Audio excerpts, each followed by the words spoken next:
Whether your team had a great draft or even a terrible one, you always want to see what it was like inside that war room as your team was making the picks.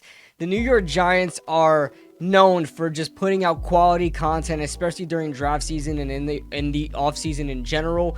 But this was an awesome episode of A Giants Life, and this is inside the war room.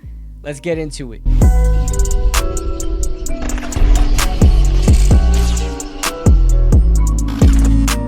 So in this episode, we'll be going over inside the war room, inside the draft room, where the Giants are in real time discussing different scenarios and what they wanted to do. And it really gives you a real insight of how they made the picks and when they did. And it's fantastic. Let's get into it. Before we start, guys, as always, if you guys enjoy the content, make sure you guys hit that like button and subscribe for more content just like this. And make sure you guys leave a comment down below. Who was your favorite draft pick from this year's New York Giants class? And tell me why. Going into day one of the draft, there was probably 4 or 5 players that we coveted, that we thought that may be there as of our pick. So around pick 16, I think it was the Commanders pick. That's kind of when we knew the draft would start, and there were still quite a few players up there that we liked, and we're a little bit surprised that they were still there. So we never really knew how the draft was going to unfold, so we had multiple plans. We had potential trade opportunities with other teams in place. Hey, you want to move back to 25? They get our 3, we get their 4. The Chargers, it would be swapping, but they want to wait until we're on the clock. Now you can see the Giants were actively trying to trade up in this draft. They said they had 4 or 5 players that they liked around the 16th spot where they thought the draft started, and you can see that the Giants offered the Chargers a swap of picks, and they were at 21. They would get our 3rd round pick, which was 89th, and we would get their 4th round pick. So honestly, I think it was a good deal from what we got instead. The trade that we made instead, I think it was a great deal there, because if we would have traded our 3rd, we would have not have gotten Jalin Hyatt. So it was really unknown, but we needed to be prepared for every scenario that may present itself, and I felt like we were, and it actually turned out really well for us. 1 minute remaining. Yeah, I'll just stay on the line. Yeah, that's probably a little bit rich for us right now. The Los Angeles Chargers select Quentin Johnston. Problems, I think Baltimore may take the corner. So there you have it. The Giants were actively trying to trade up for Deonte Banks, not a wide receiver, as a lot of people thought, including myself, that they wanted a wide receiver, but you saw them kept flying off the boards. But you saw that Shane's ultimate reaction was, the problem is, I think Baltimore may take the corner, which was Deonte Banks. 25, are you still interested, or are you going to stay and pick? Crazy, so they're not taking defense. They're going to take Addison, I think. They pulled out. The Minnesota Vikings select Jordan Addison. So Shane is calling everybody from the top down to try to trade up, and he did not anticipate all 4 wide receivers to come off the board like that. And you can see how relieved he was to say they're not taking defense, they want to take Addison. And you can see how relieved he was because Deonte Banks was his guy. I'm just saying, I'm worried about Bean or Kansas City. Jacksonville is now on the clock. Now you see that the Giants were looking out for 2 teams that could jump up and try to take Deonte Banks, and that being, he said, Brandon Bean, which is Buffalo, the Buffalo Bills, the team that both those guys came from, and Kansas City. Now, if we look at the depth chart for both of these teams, you can see that there isn't, I wouldn't say a huge need for corner that Buffalo would trade up for Deonte Banks. So I don't know what Shane's mindset is there, but he comes from Buffalo. He knows Brandon Bean a lot well than any of us do. So that's the reason why maybe he thought Brandon Bean would move up for him. And then we look at the Kansas City Chiefs. And this one I could understand a lot more. If you look at Kansas City, they don't have a lot of good corners. They don't have much depth at all. McDuffie, who they drafted, he's playing nickel, I guess. L'Jarius Sneed is someone that's really shined for them. But other than that, it's just not good. They addressed a lot of corners here, but they're all late-round picks and undrafted guys. The decision that goes into making a trade, we have charts that we use, and you look at the value, you see if it makes sense. Are you going to, win, lose, is it even? And then at the end of the day, if you lose a little bit, are you really winning because you're getting the player you want? Hey, Trent. You still interested? You got my word, it's defense. You're good. We're going to go ahead and pick now. The opportunity to get players that you like, you feel much better, at the end of the day.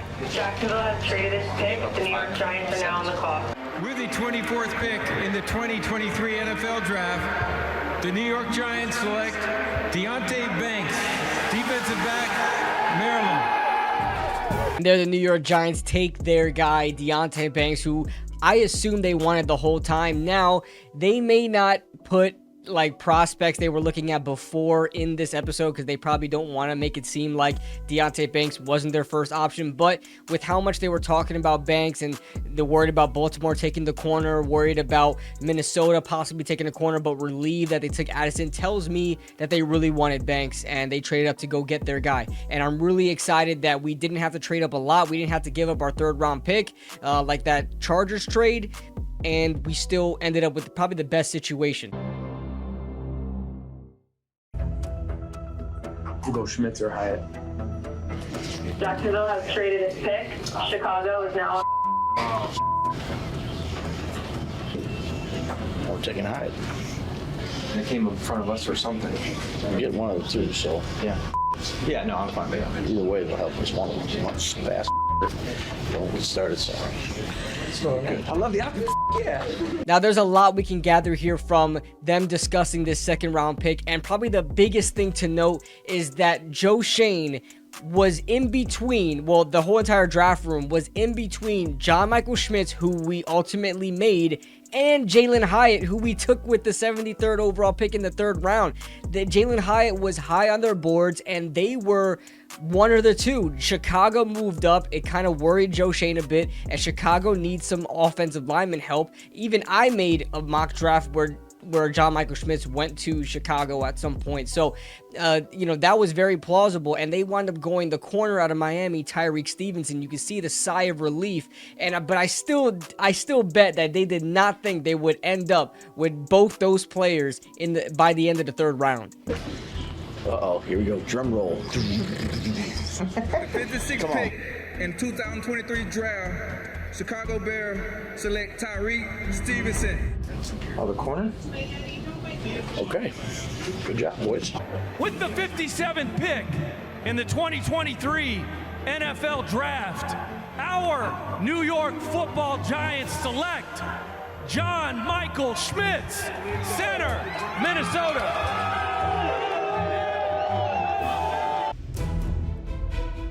Hey, who's 69? Who's picking 69? Rams? Yeah, Jalin Hyatt's another guy that we had graded fairly high on our board, and when we got into the 3rd round, he was sticking out a little bit like a sore thumb. So, I talked to Tim and Dennis and Brandon, said, hey, let's start making some phone calls and see if if we could give up our 4th. When does it come into play that we would just have to give up our 4th?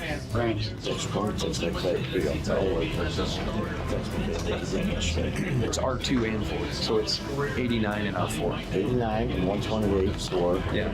You're gonna execute your first trade, Dave. Dave's is like, hey, what if I text McVay? I'm saying, yeah, go ahead. So we typed in the terms, and Dave sent it off to Coach McVay, and eventually they called us back. Rams are calling. All right, yeah, we'll do it. the Los Angeles Rams have traded their pick. The New York Giants are now on the clock. The New York Giants select Jalin Hyatt, wide receiver, Tennessee.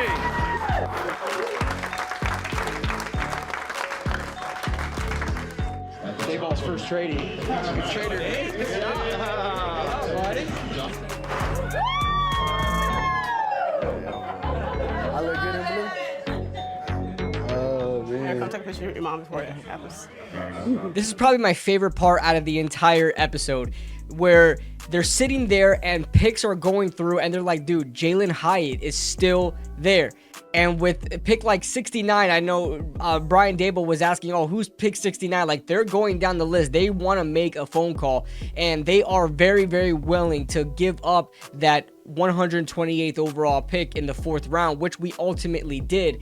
And what's interesting is Brian Daboll initiated the trade. It wasn't Joe Schoen, the GM. It was Brian Daboll. And there was an interesting nugget there that it looks like Sean McVay texted him yesterday about a possible trade. He said, I'll text Sean McVay like he did yesterday. So I guess they were in a possible trade scenario before all of this went down in day one. So it's just awesome to see this kind of stuff, this type of content where you can see all the stuff that happened in the draft room, not everything, but just what they want to show you. But you can see all the chess moves that they make with other GMs and how to strategize them making their picks and how to really gauge who is worth their pick and where they should trade to. It's awesome to see. I absolutely love this. It really gives us a good insight of what happens in a draft room and what happens during an NFL draft. When we are sitting there waiting for the pick,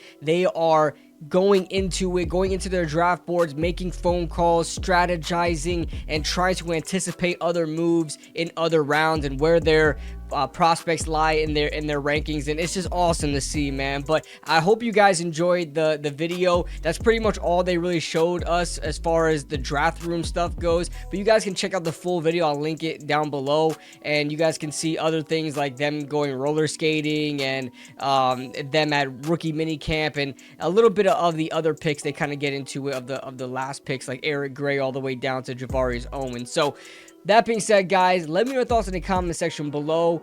And with that being said, I'll see you guys in the next video.